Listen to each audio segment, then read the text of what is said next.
First contact, first blood. The stars stretched endlessly across the viewport of the Sentinel, Earth's most advanced deep space reconnaissance vessel.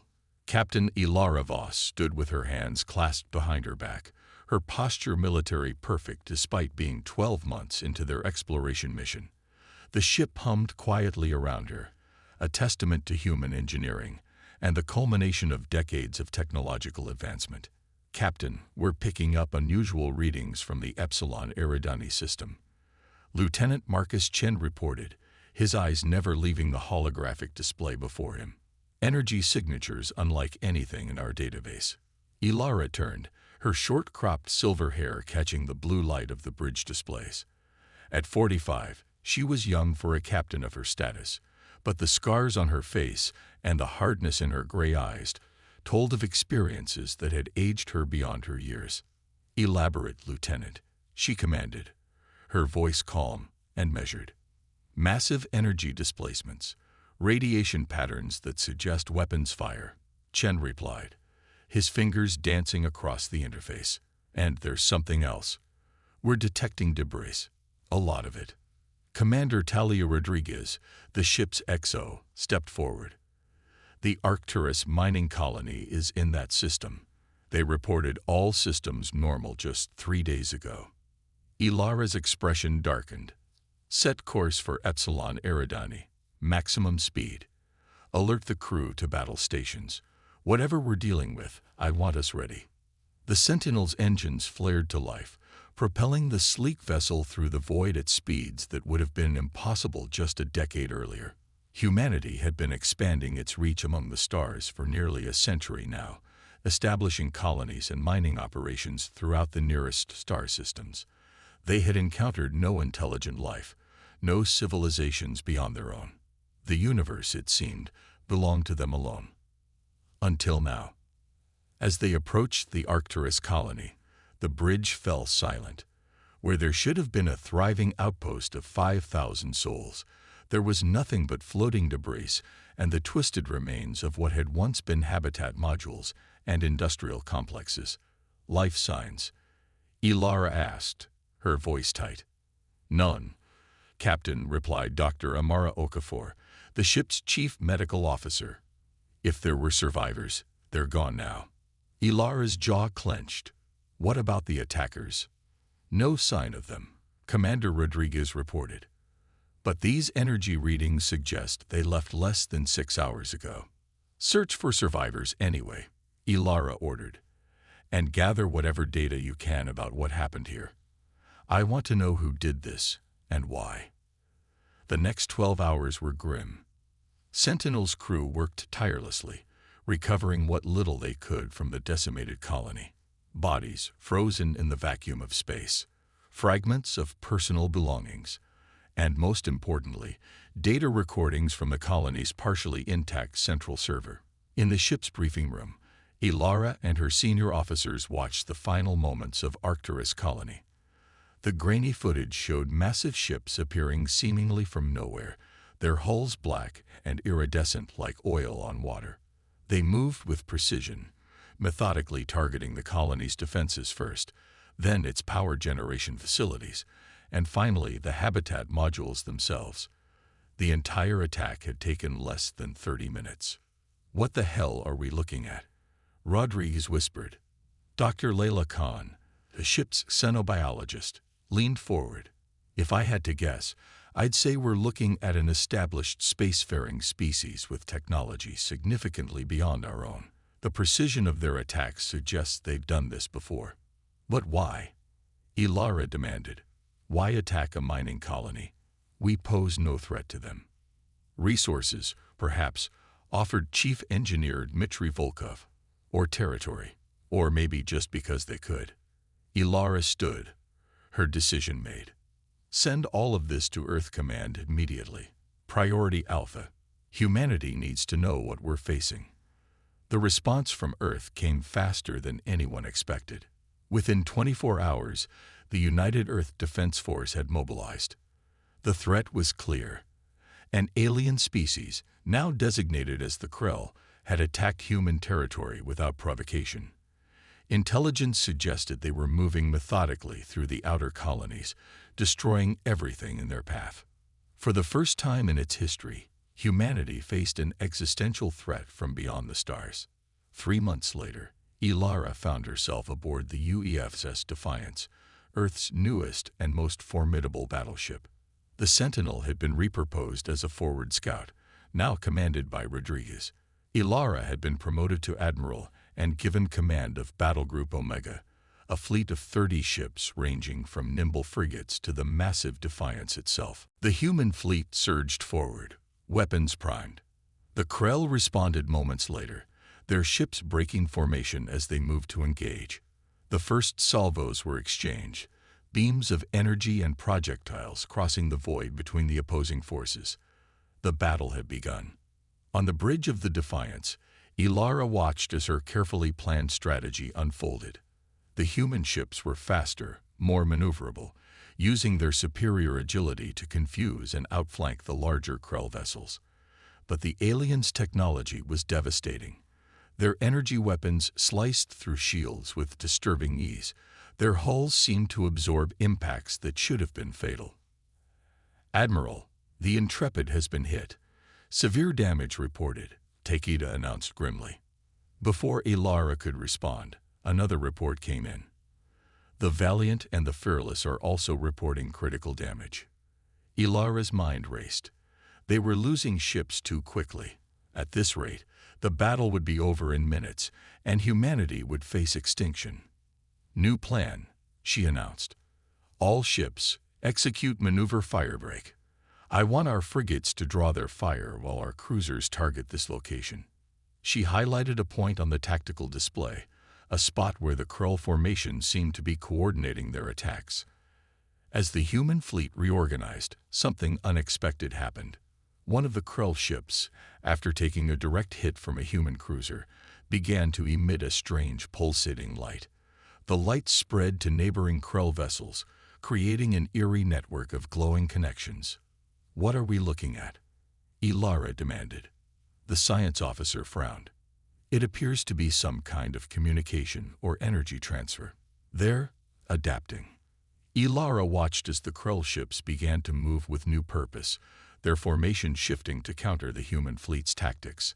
It was as if they were learning, evolving their strategy in real time.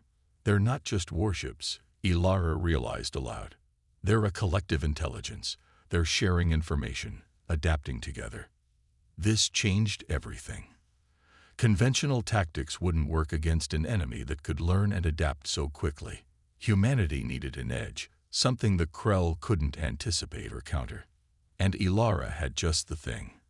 "Captain Takeda, prepare to deploy Project Athena," she ordered, her voice steady despite the gravity of her decision. Takeda's eyes widened. "Admiral, Project Athena is untested in combat conditions. We don't know if it will work, or what the consequences might be." "We're out of options," Ilara replied. "If we lose here, Earth is next. Prepare the system." As the battle raged around them, the crew of the Defiance hurried to bring Project Athena online.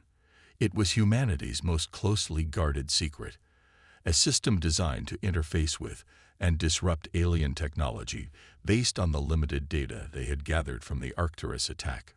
"Project Athena ready for deployment, Admiral," reported Lieutenant Commander Zoe Wilson, the ship's AI specialist. Ilara took a deep breath. "Initiate Project Athena. Target the Krell flagship." The Defiance's systems hummed with new energy as Project Athena activated. A focused beam of data, corrupted code wrapped in a carrier wave of electromagnetic energy, shot toward the Krell flagship. For a moment, nothing happened. Then, like a virus spreading through a network, the Krell ships began to falter. Their perfect formation wavered. Their coordinated attacks became erratic. "It's working," Wilson whispered, almost disbelieving. Ilara allowed herself a small smile. "All ships, focus fire on their command vessel." Now, the human fleet responded with everything they had left. Missiles, energy weapons, and mass drivers all converged on the Krell flagship. Its shields flickered and failed under the onslaught, and then the massive ship's hull began to crack, energy spilling out from the wounds. When the flagship finally exploded, the effect on the remaining Krell vessels was immediate and dramatic. Without their central intelligence, the collective fell into disarray. Some ships stopped moving entirely, while others began firing randomly, sometimes even hitting their own allies. "Press the advantage," Ilara commanded. "Target their disabled vessels first, then move on to the others." What had seemed like an impossible battle just minutes ago was now turning in humanity's favor. One by one, the Krell ships were disabled or destroyed. Those that could still maneuver began to retreat, jumping away to unknown coordinates. When the last Krell ship had either been destroyed or fled, a heavy silence fell over the bridge of the Defiance. The human fleet had suffered terrible losses. Nearly half their ships were gone, and many of the survivors were badly damaged. But they had won. They had faced an advanced alien threat and prevailed against all odds. As Ilara looked out at the debris field that had once been two mighty fleets, she knew that this was just the beginning. The Krell would return, perhaps with an even larger force. But humanity would be ready. They had proven that despite being technologically outmatched, human ingenuity, adaptability, and determination could overcome even the most daunting challenges. "Send word to Earth," she ordered quietly. Tell them humanity has just joined the galactic war, and our enemy should be very, very afraid." The turning point. 6 months after the Battle of Ta City, humanity had transformed. What had once been a civilization of explorers and colonists was now a war machine. Every aspect of human society redirected toward a single purpose: survival. Admiral Ilara Voss stood in the war room of the Lunar Defense Headquarters, surrounded by the highest-ranking military and civilian leaders of the United Earth government. The holographic display before them showed the current state of the conflict: red markers indicating confirmed Krell activity, yellow for suspected movements, and blue for human forces. There was far too much red. "The Krell have adapted to Project Athena," Ilara reported grimly. "Our most recent engagements confirm they've developed countermeasures. They've also changed their tactics. Instead of direct assaults on our colonies, they're targeting our supply lines and infrastructure. They're trying to starve us out before delivering the killing blow." Defense Secretary Omar Patel rubbed his temples. "How many ships have we lost in the past month?" 43, replied Fleet Admiral Chen Wei, his voice hollow. "Including 2 dreadnoughts." The room fell silent as the implications sank in. Humanity's shipyards were working at maximum capacity, but they couldn't replace losses at this rate. The Krell, meanwhile, seemed to have limitless resources. "There has to be something we're missing," President Isabella Martinez said finally. "Admiral Voss, you've faced these creatures more than anyone. What don't we understand about them?" Ilara considered the question carefully. She had spent countless hours studying the Krell, trying to comprehend their motives, their weaknesses. "We know they're a collective intelligence," she began. "Individual Krell ships function as nodes in a larger network. When they're close together, they can coordinate perfectly. When isolated, they become less effective. That's why Project Athena worked initially," added Dr. Nathan Okonkwo, the chief scientist behind the project. "We disrupted their ability to communicate, but they've since developed distributed processing systems that make them resistant to our interference." Ilara nodded. "There's something else, though, something I've noticed in our engagements. The Krell prioritize efficiency above all else.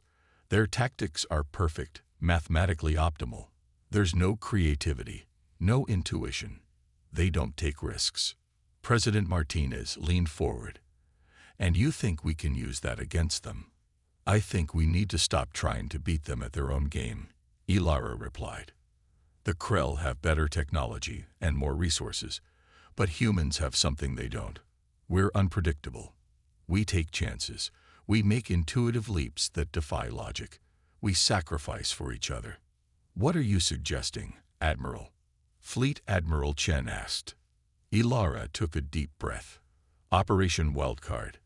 A strategy so irrational, so contrary to conventional military wisdom, that the Krell will never see it coming. Over the next hour, Ilara outlined her plan. It was dangerous, borderline suicidal, and violated virtually every principle of strategic doctrine. But if it worked, it could change the course of the war. 3 weeks later, Admiral Voss stood on the bridge of the UEF's Vindication, the newest and most advanced ship in humanity's fleet. Unlike its predecessors, the Vindication had been built specifically to combat the Krell, incorporating everything they had learned about their enemy. Alongside the Vindication were 5 other capital ships, each commanding a battle group of smaller vessels. Together, they constituted nearly 60% of humanity's remaining naval strength. If Operation Wildcard failed, Earth would be virtually defenseless. "All ships report ready, Admiral," announced Captain Maya Ortiz, the Vindication's commander. Ilara nodded, feeling the weight of responsibility on her shoulders. "Begin the operation. Jump to the Alpha Centauri system." The fleet disappeared in a ripple of distorted space-time, reappearing moments later in orbit around Proxima Centauri, humanity's oldest and largest colony world outside the solar system. Home to over 20 million people, it was also the most heavily defended human settlement. And they were about to strip it of its defenses. "Commence evacuation of orbital platforms," Ilara ordered. "I want every defensive satellite, every automated weapons system, and every mine loaded onto our transports." As the fleet worked, the colony's governor, Helena Wu, appeared on the communications screen. "Admiral, you're leaving us completely exposed. If the Krell attack while you're gone—" "They won't," Ilara interrupted. "That's the whole point, Governor. The Krell monitor our defenses meticulously. When they see us removing Proxima Centauri's protections, they'll assume we're consolidating our forces elsewhere. They'll redirect their fleets to counter what they perceive as our new strategy. And meanwhile, you'll be doing exactly what they think we aren't," Ilara replied with a grim smile. "Trust me, Governor, this colony will be defended." 48 hours later, the human fleet jumped away from Proxima Centauri, leaving the colony seemingly vulnerable. In reality, they had left behind something far more valuable than orbital platforms and weapon systems. 2,000 volunteers from the colony's military forces, each equipped with a neural interface that connected them to Earth's most advanced combat eye. The fleet's next stop was the Barnard's star system, home to a major Krell supply depot that human intelligence had identified 3 months earlier. Previous reconnaissance had counted at least 50 Krell ships stationed there permanently, with more arriving and departing regularly. But when the human fleet arrived, they found the system nearly empty. A skeleton force of just 10 Krell vessels protected the massive orbiting structures that served as their logistical hub. "They took the bait," Ilara whispered. "Louder," she said. "All ships, engage as planned. Frigates, neutralize their patrol craft. Cruisers, target their communication arrays. Vindication will lead the assault on the main facility." The human ships moved with practiced precision, falling upon the surprised Krell defenders like wolves. Without their numerical advantage and caught off guard by the humans' sudden appearance, the alien vessels were quickly overwhelmed. As the last Krell patrol ship exploded in a silent flash of light and radiation, Ilara turned to Captain Ortiz. "Status of the supply depot." "Minimal resistance, Admiral. Our boarding teams report they've secured approximately 60% of the facility." Ilara nodded. "And the package?" "Team Hades has reached the designated location and is preparing to deploy." "Excellent. Tell them they have 30 minutes before we need to withdraw. The Krell will have detected our attack by now. Their reinforcements will be on the way." Deep within the alien facility, Commander Alexei Petrov and his team of Special Forces operatives moved through the strange, organic-looking corridors. Each wore an advanced exosuit that not only protected them from the environment, but also enhanced their strength and speed. "Control, this is Hades' leader," Alexei reported. "We've reached the central processor node, beginning deployment of the package." The package was humanity's newest weapon against the Krell, a quantum virus designed by Dr. Okonkwo and his team. Unlike Project Athena, which had attempted to disrupt Krell communications, this virus was designed to infiltrate their network and remain dormant, gathering intelligence and waiting for activation. Package deployment complete, Alexei confirmed after several tense minutes. No sign that it was detected. Good work, Hadestein, came Ilara's voice over the comm. Now get out of there. You have 20 minutes before extraction. The human fleet withdrew from Barnard's star precisely as planned, leaving behind a crippled Krell supply depot and an invisible digital time bomb embedded in their systems. But Operation Wildcard was far from over. Phase 2 began 3 days later, when a massive Krell fleet arrived at Proxima Centauri, expecting to find an undefended colony ripe for conquest. What they found instead was a trap. The 2,000 volunteers Ilara had left behind were each neurally linked to a whisper drone, a new type of autonomous combat unit that was virtually undetectable to Krell sensors. As the alien fleet moved into orbit, preparing to bombard the colony from afar, thousands of whispers suddenly activated, swarming the Krell ships like angry hornets. Meanwhile, back at Barnard's star, Dr. Okonkwo sent the activation signal for the quantum virus. All across Krell-controlled space, their networks began to falter. Not catastrophically, that would have alerted them to the intrusion. Aboard the Vindication, Ilara watched the tactical display with intense focus. Concentrate fire on their command ships, she ordered. Don't give them time to reorganize. The battle lasted for hours, a chaotic melee of energy weapons, missiles, and desperate maneuvers. Human ships fought until they were crippled, then rammed themselves into Krell vessels in final acts of defiance. The whisper drones, guided by their human operators on the planet below, darted between the massive alien ships, targeting vulnerable points with surgical precision. And slowly, inexorably, the tide began to turn. "Admiral," Captain Ortiz reported, her voice tight with restrained excitement, "the Krell formation is breaking. They're attempting to retreat." Ilara allowed herself a moment of satisfaction before responding. "Don't let them escape. If they return to their fleet with information about our tactics, we lose our advantage." The human ships pursued the fleeing Krell relentlessly, destroying vessel after vessel. In the end, not a single alien ship escaped the Proxima Centauri system. When the last explosion faded, leaving only debris floating silently in the void, a stunned silence fell over the bridge of the Vindication. They had done it. They had destroyed a Krell battle fleet with minimal human casualties. "Get me a situation report," Ilara ordered, breaking the spell. "How many ships did we lose?" "Preliminary reports indicate 12 vessels lost," Admiral Ortiz replied. 17 more damaged but repairable. The colony is secure, with approximately 300 civilian casualties, mostly from stray weapons fire. The cost had been high, but far lower than anyone had dared hope, and the strategic implications were enormous. For the first time, humanity had not just survived a Krell attack. They had decisively won. "Send word to Earth," Ilara said, echoing her words from after the Battle of Ta City, but this time with genuine hope in her voice. "Tell them Operation Wildcard was a success, and tell them to launch Phase 3 immediately." Phase 3 was already underway. All across human space, shipyards were working at maximum capacity, but they weren't building conventional warships. Instead, they were producing thousands more whisper drones, each designed to link with a human operator through the neural interface.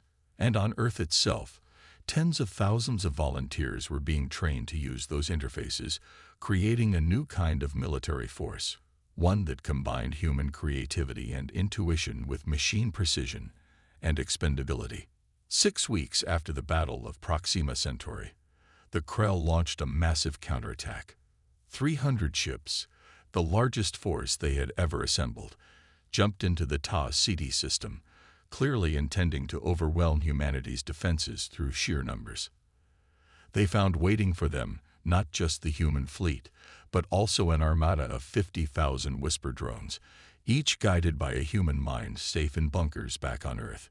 And throughout the Krell network, the quantum virus continued its subtle sabotage, introducing critical errors at the worst possible moments. The battle that followed was not even close. The Krell, for all their technological superiority, couldn't adapt quickly enough to humanity's new tactics. Their perfect formations and mathematically optimal strategies meant nothing against an enemy that embraced chaos, that used intuition and emotion as weapons.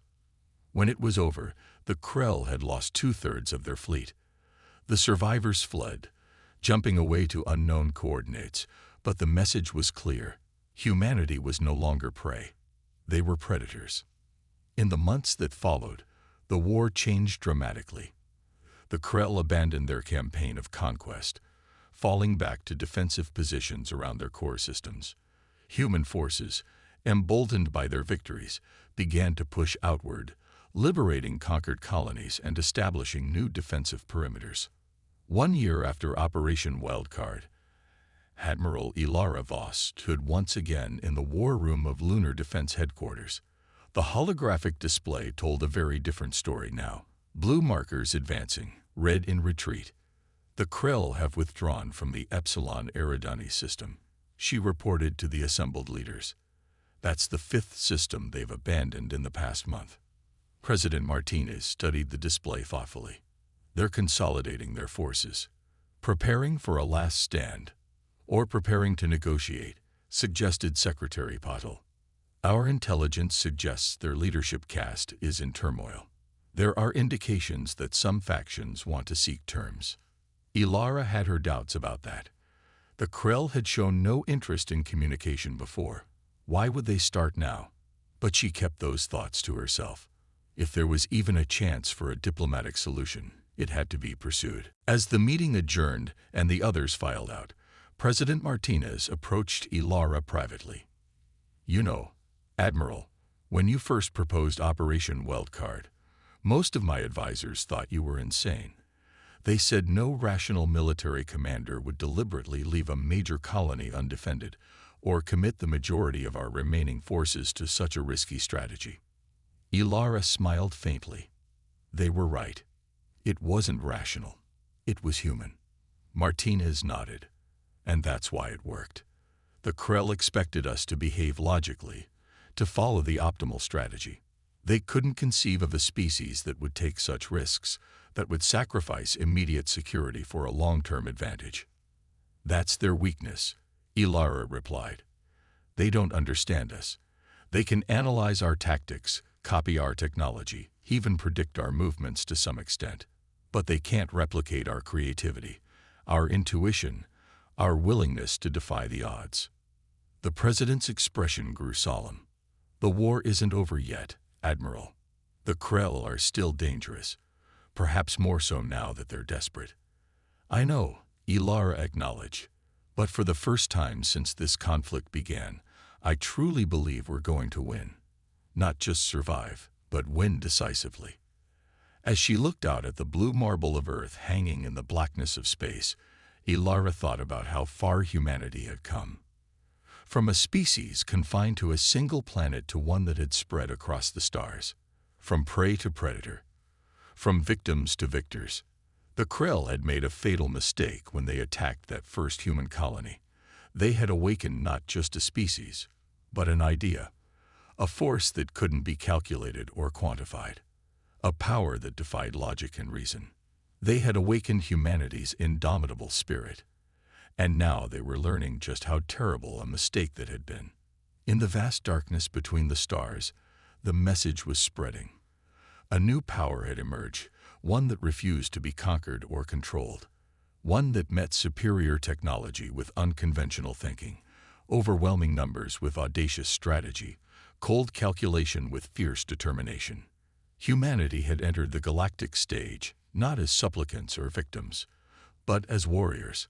And their enemies were beginning to understand a fundamental truth that would reshape the cosmos. When humanity joins a war, their enemies don't stand a chance.